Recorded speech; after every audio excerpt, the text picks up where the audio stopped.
Property with no money down. Now this is something I actually know quite a bit about because I started out at 19 years old and I had no money. So I've been doing this over 30 years and I'll show you how I've done it and how you can do it too. Before I get into that, I want you to take notice here. I have an app, and if you'd like a copy of it free, it's ready. I'm not gonna send it out until I get 1,000 people signed up. Already getting really close already. But just write me at tom@FlipAnythingUSA.com and put your iOS or your OS, I should say, for your just write Android or iPhone, and then I'll know what you need. I'll be giving away the Android version first and the iOS for the iPhone soon after. So let's get into it. Let's talk about buying with no money. And when I say no money, I am talking about none of your money, okay? It always takes money to buy. It's got to come from somewhere, but it's not impossible to do. I've been doing it for a long time, and you can too. And I've got a one-man studio here, so bear with me. I got to hit refresh on the screen here. And then if you got any questions, I'll be able to take them because I can see them over on my other monitor. So let's see. All right, there we go. All right, so I'm going to take you over to the whiteboard. And all right, let's get us in here. Let's see. Yeah, it's pretty much that's the bulk of it right there. All right, so how to buy real estate with no money, okay? Sounds unbelievable, and some of the times I've heard people talk about it in ways that are actually quite unbelievable and nearly impossible. But I'm going to show you exactly how I have done it, so I know it's possible, okay?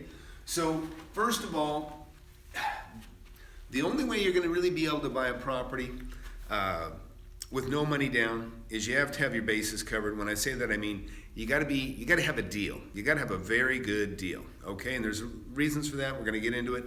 But the only way you're going to get a deal on a piece of property is you have to understand the values. You have to know the values of the properties that you're focusing on. So number one is you got to understand the values in the neighborhood of which you plan on buying, okay? I always tell people buy in your own neighborhood because it's the one you frequent the most often. It's the one that you're going to catch and see if something's odd. And I'm talking about whether a property becomes vacant or or a property has a for sale sign, because getting there first is key in getting a deal, okay? So I've got tons of videos now on making deals and showing deals that I've made, even recent ones in the last couple months or weeks.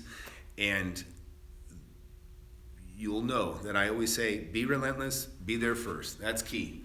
And please share and please subscribe, please and like videos while you're at it. So number one, the way you're going to get a deal that is below market and the best deal you can possibly get, you got to start calling on for sale signs. Now, not just to find a deal, but this is where you get your education so that you know a deal when you see one.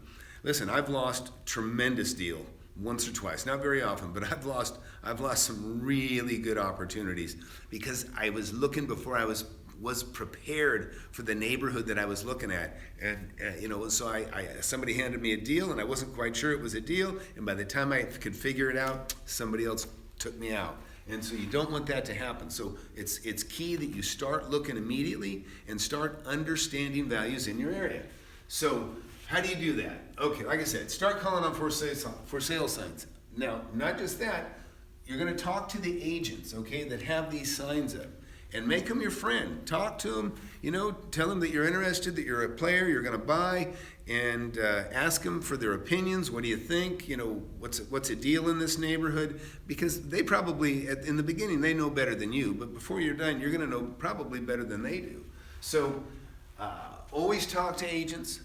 When you see a sign up, you call on it, and when you see a sold sign on it, call back. Talk to the agent. Now, they're really not supposed to disclose and tell you exactly what they sold it for, but many of them are pretty kind and will let you know a pretty good ballpark of whether it sold full price or maybe it went over the asking price. That happens too sometimes. But that way you'll be able to discern a deal when you see one, because you'll know what a 3-bedroom, 2-bath is, and this extends to all property, all real estate of all kinds. I bought more than 100 pieces of vacant land, acreage, many single-family homes, some duplexes, multifamily apartments, fantastic, incredible deals on multifamily apartments. Also on land. Land is a huge opportunity where you can buy with little or no money down. So I'm going to get to today's video is just about buying with no money. Okay, I'm going to show you how I've done it and the ways that I've done it. Okay. So you always call on the signs, you always talk to the agents that have signs, and you always talk to people that are selling, independent people that have a for sale sign by owner, and you talk to them and you stay in touch with them, okay? It's very important. You want to make everybody your friend, but you also need to stay in touch often, because if you're not in touch often, you're going to be forgotten. And I've seen it many times, and one of the reasons I get the deals that I get is because I'm very disciplined. I contact people constantly. I stay in touch, and it's easier than ever now with with text and email. But nothing beats person to person. But it's still very important that you stay in touch one way or another. Because what it does is it puts you in the forefront of their mind. And I'll give you an example. You can call on a property one day, and then you call back the next or a week or two later, and you're going to find out, they drastically dropped the price. Or you'll find out that they dropped the price a week ago, and now it's sold, and now it's under contract by somebody else. They didn't call you. They didn't think of you. They didn't think of you. That's what happens. But what probably happened is somebody called that day, the same day that they just lowered the price, and they said, hey, we just lowered the price. Come take a look. Because that's how it works. That's how it works. The agents, as soon as the news changes, they spread it out to whoever's nearby. So you have to constantly stay close.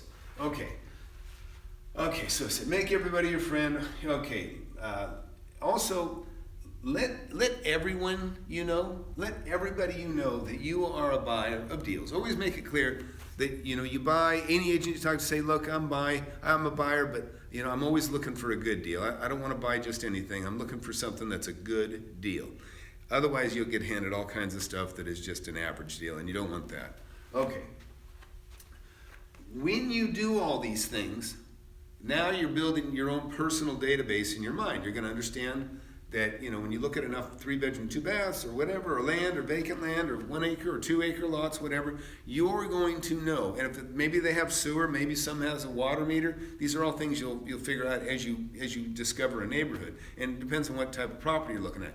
But it's all relative to every different kind of property. It doesn't matter if it's commercial or office or industrial. I bought all properties this way, and in nearly all, I've probably done with no money at some time or another. So you'll know a deal. You'll know a deal when you see one. And that, I can't tell you, you're going to hear me say it a lot, because that is the most important thing. If you don't recognize a deal when you see one, you can't take advantage of it. So you have to do these things that I just told you. You have to do them. There's no shortcut in it. There's no mentoring program where somebody's going to put their arm around you and make this happen. This is 100% dependent on you and you alone. Okay. Once you know a deal, then you can sign for a deal, right? You go in, and it's going to be, you agree, but you're agreeing to buying this property for amount that is less than what the property is worth, what the market value is, because you know values. So you go ahead and sign it, you write your check for your deposit, and now I know it says, no money down, but, relatively speaking, a few $100s is no money, but whatever. If you have to, go borrow the deposit, write a check and then borrow the difference or whatever you got to do. But there's no getting around a deposit check. If you try to get away with no deposit, you're going to look like a flake, and nobody's going to trust you. So I want to qualify, no money. Maybe you borrow the money, okay, that for the deposit, okay, no big deal. So you're going to get the deal. You're going to get the deal signed. Now, once you've got the deal signed, you're going to, this is the key thing. Once you have a deal signed where you have built-in equity, meaning if you're buying it for 70 cents on the dollar, so you have a 30% equity. This is what makes a deal. A deal is getting it under market. When you have a deal, you can produce that to, could be a hard money lender or a potential partner. This is where the no money comes in. They're going to give you the money, right? If you have heavy equity, that's what every bank looks for. That's why when I buy a building now, they want me to put 25% down. If it's non-owner occupied, I might get away with 20% if it's a big industrial building and I plan on occupying it. But in general, they have to have equity to feel secure. I just bought a lake house that was worth several $100,000. I got it for $80,000. This is less than 6 months ago. I got it 100% financed, okay? And I didn't even need it 100% financed. I was just going to pay cash for it. But I knew that a hard money lender, and I showed him and I said, hey, listen, I got this thing, it's a steal. And I said, you got any money? He said, oh, I don't hardly have any money, Tom. I have probably less than 100 grand. I said, hey, that's great. I only need 80, okay? So 100% finance. That was a no money down deal for me. And that can be for you too. And now, briefly, I'll talk about this. You're going to find hard money dealers, they're going to want 2 points, maybe, and they want to get a 10% interest. Listen, if that's a stranger loaning to you, that's a fine deal. That's a fine deal. And what do you care about paying 10% interest on something that you've got heavy equity in that you can turn and flip or whatever? So you do what you got to do to get that money. That's, that it's cheaper money than having a partner, and which is also an option to you. If you get a partner that pays for the whole thing or gets the loan or whatever, you're going to split all the money anyway. So don't be afraid of hard money lenders. I borrow money as a favor to people, but I only pay 4% because I've got great credit and I don't have to pay more than that. So anyhow, built-in equity, that's going to lead to you getting a 100% finance deal. Or go find a partner. Now it's 100% finance. Again, no money for you, right? Now, assignments. Okay, now assignments is not really a way to assignment is a way for you to make money. And this is one of the first ways that I discovered how to make money this way is I found a large industrial property, kind of a commercial property actually. It was kind of a combination. It was in the front it was retail, and in the back it had a big roll-up door, and it was a plumbing outfit. Anyways, I recognize this as a deal, and I've a little bit of details to it. Bottom line is I got it signed where I could buy it for like $110,000, $120,000. Went to somebody that had money, said, hey, it was my old boss. Says, hey boss, you wanna go in on this with me? And he said, man, that's a great deal, Tommy. He goes, but I don't want a partner. And he said, how about I give you $20,000 and you just take and you just go away and I'll buy it by myself. Of course, perfect. That's all I wanted. That was great to me. I made a deal just like that. So you have that option. Now, it doesn't exactly go to the point that we're talking about how to buy with no money, but if you've got a deal, you can either find a partner or you can find a hard money lender that can look at the property and determine, okay, yeah, no problem. Plenty of equity here. If you don't pay me, I'll take the property back. I'll make even more. That's how I would do it. That's how I would feel. Okay, so let's talk about backups to this. Let's say you have a deal on a property and you're not going to be able to get a partner for whatever reason, okay? This is other ways I've bought property. And I'm going to talk about what you do is agree to very short-term financing. In other words, you say, let's sign this deal, let's write it, no money, but I'll pay you off in 6 months. 6 months. Or what you do is you just kind of get a long escrow. One of the first property I bought when I was 19 years old, I got it owner finance, but I got a 6-month escrow. That 6-month escrow also allowed me access into the property.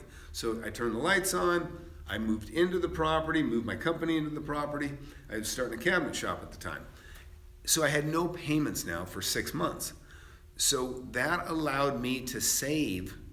Basically, I paid rent to myself and just saved that rent. And at the end of 6 months, it was essentially a no money down deal because I would have been paying rent to my previous landlord, but now I was the landlord and I had no payment because I didn't quite own the property, but I had the rights to it. So at the end of the 6 months, I had like $9,500 and had my down payment to buy the property, and it was owner financed, and it was fantastic.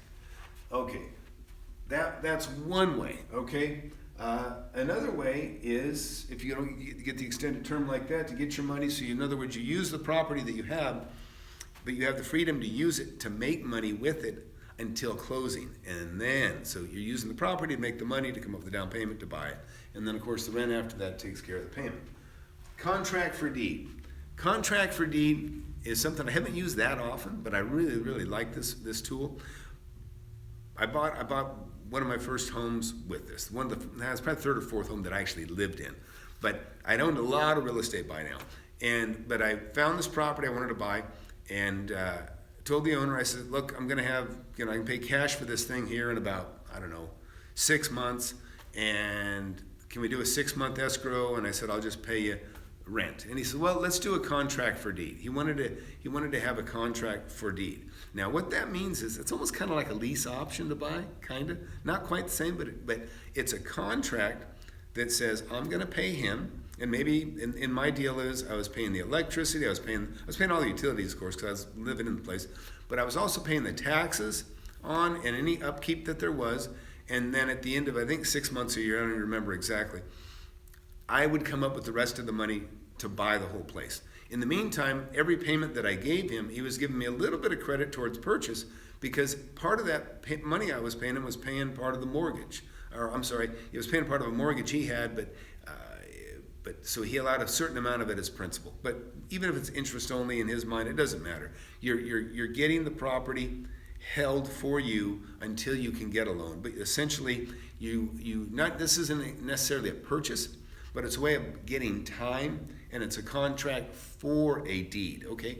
This is a backup if you can't make some of the other stuff work. But it's also something that suits people. It suits people sometimes. Let me give you an example. Let's say I liked you and I wanted to sell you my property, and I know that I'm going to take the proceeds of this property, that when you do pay me off cash, I'm going to buy something else. Okay, so I know that you're going to eventually have the money. So I might give you a contract for deed, with the reason being is I'm not ready for this to close, because this property, once it closes, I'm going to have cash and I'm not going to have anywhere to put it yet.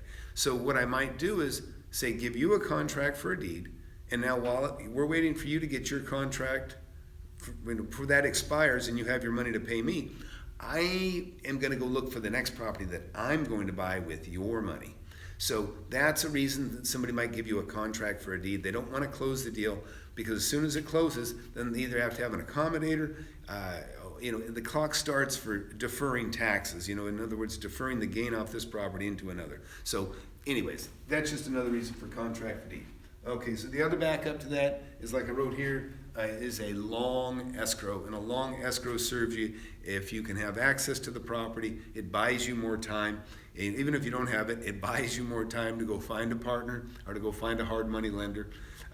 If you watch any of my more recent videos, you know that I've been having to close deals all cash and on very short notice. I mean, I have a 3-day deal, I have an 11-day deal. I think the lake house that I bought, also all these properties just bought in the last few months.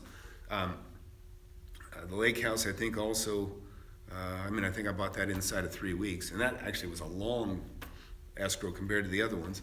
So that's it. I don't know if anybody has any questions, or is there any questions at all? Any fears with doing this stuff? Or hey Ryan, how you doing? Anyways, any questions you have, this is a good time, or if you think of them later, you can always put them in the below in the comments, and we'll certainly circle back and get to answering them. Trying to think of what else I can cover here with you. Well, one thing, when you do contact agents and you talk to agents, as you learn about the area, you want to ask them questions like, how much is the property? Also, why is it so much? If this seems like a lot, because you might go, well, why is it so much? Why it seems like it's high, and you'll find out that maybe there's the house you're looking at right here. It might have another lot that comes with it. Okay, that happens.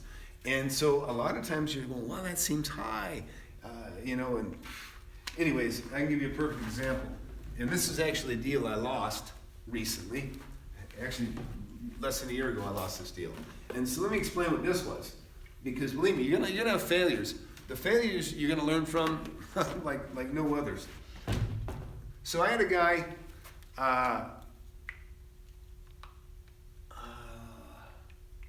well, yeah, Ryan, I don't even know what we have to talk about, but when you go to buy it, of course you want to have clear title, so you're going to go to a title office, and you're going to want to be sure to have an insurance policy for sure. So, but let me tell you about a property. I had a property, it was industrial. Okay, it looked like this. Next to it was a house. Behind it was a duplex, little 2-story duplex, okay? Okay, I've been in touch with this guy. I was doing everything right. I was staying in touch. He told me he wanted to keep his house, but he wanted I think he wanted a $900,000 or $1 million for just this.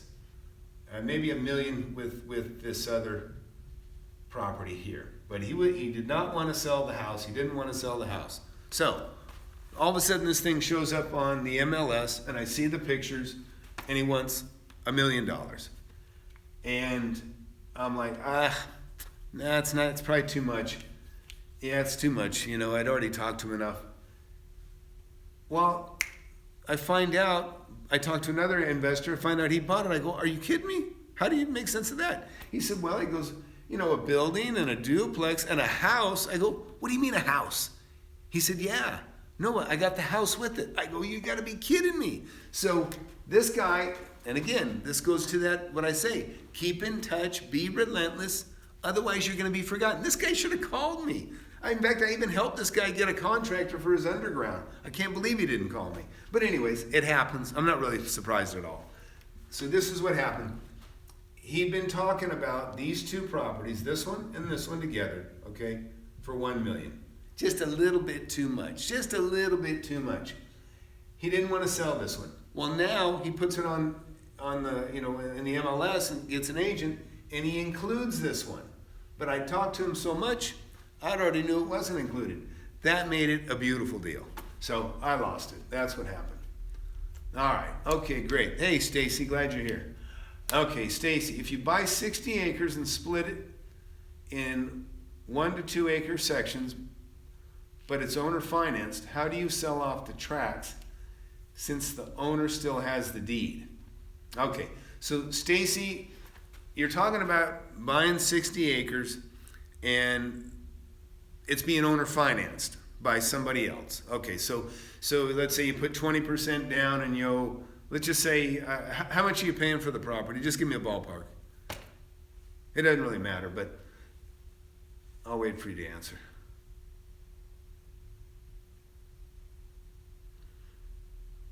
All right. Well, anyways, here's the deal. Stacy's talking about 60 acres, and she wants to split it into, say, 1 or 2 acre parcels. Let's just say they're, okay, 110,000. Okay, beautiful. Okay, first of all, you need to make sure that you can break it up into those small of a parcels. And if you can, fantastic.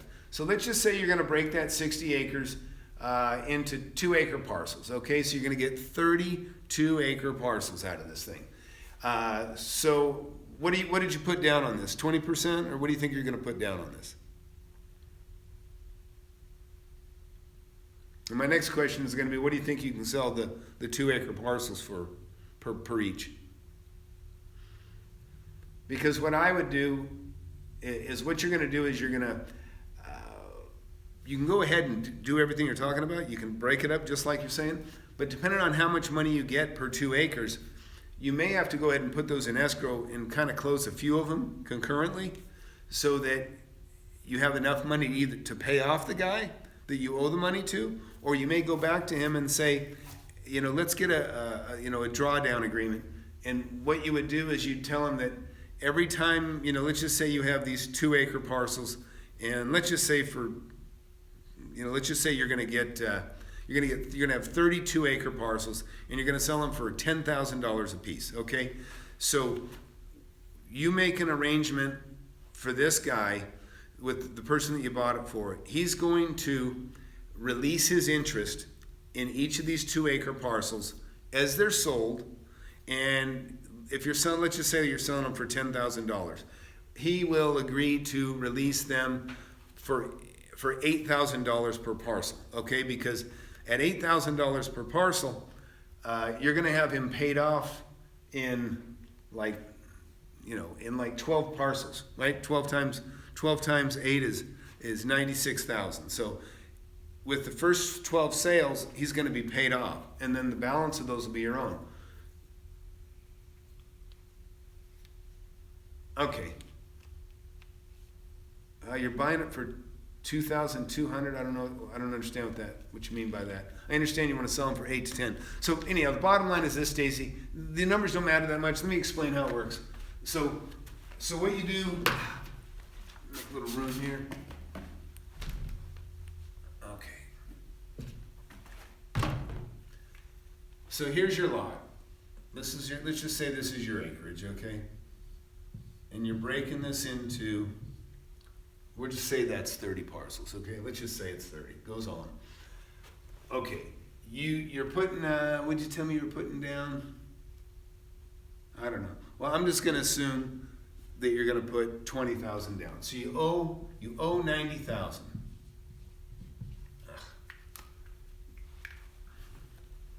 So let's just say you paid 110 like you wrote. You owe 90,000. So, and you say you plan on selling these 8 to 10, we'll be conservative. You're going to sell them for 8 apiece, okay? Okay, so you're going to make a deal. You're going to have 30 times 8, so you're going to have 240,000 in parcels, and you only owe this guy $90,000, okay? So when you sell 12 of these, 12 times 8, okay? That equals 96, okay?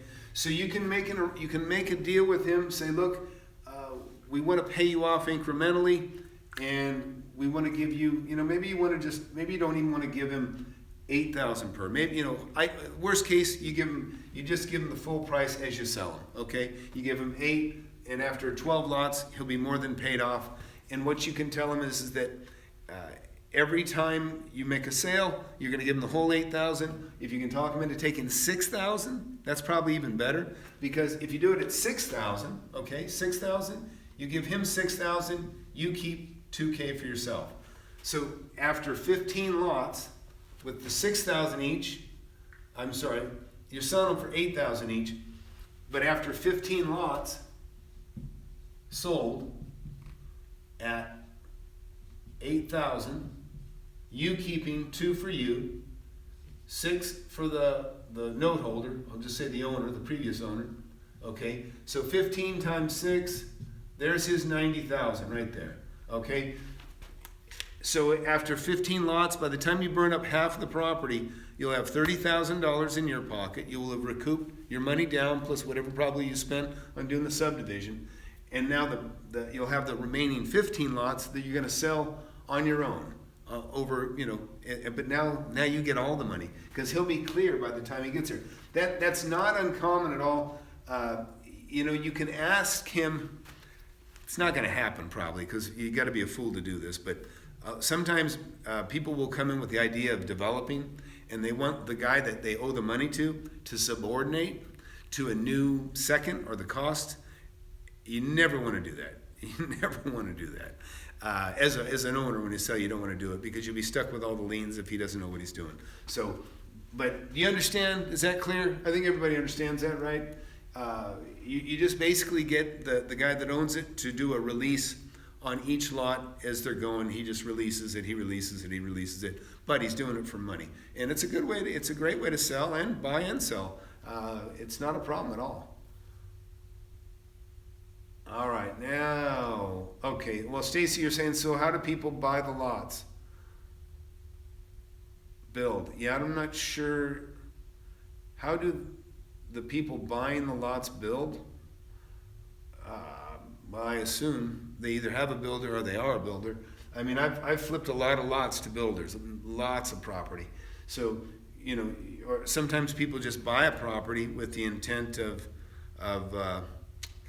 building, 2 years down the road. People go out to the country, they buy a lot, they finish up whatever they plan on doing in the home that they have, or maybe their kids are finishing school and kids go to college, they move out to the country. Happens all the time. There's a lot of reasons for moving. And I'm just assuming you're in the country because you got 60 acres. So I just sold 52 acres. There's 180 homes on it now, and that's in less than 2 years. And I made over $2.5 million on that property. So I like where you're going. I didn't even subdivide mine, but I rezoned it so that it could be subdivided to smaller stuff. So that's what I would do. Is you just get a release, an owner's release on the properties as they're being developed, and that'll take care of that. It's about that simple.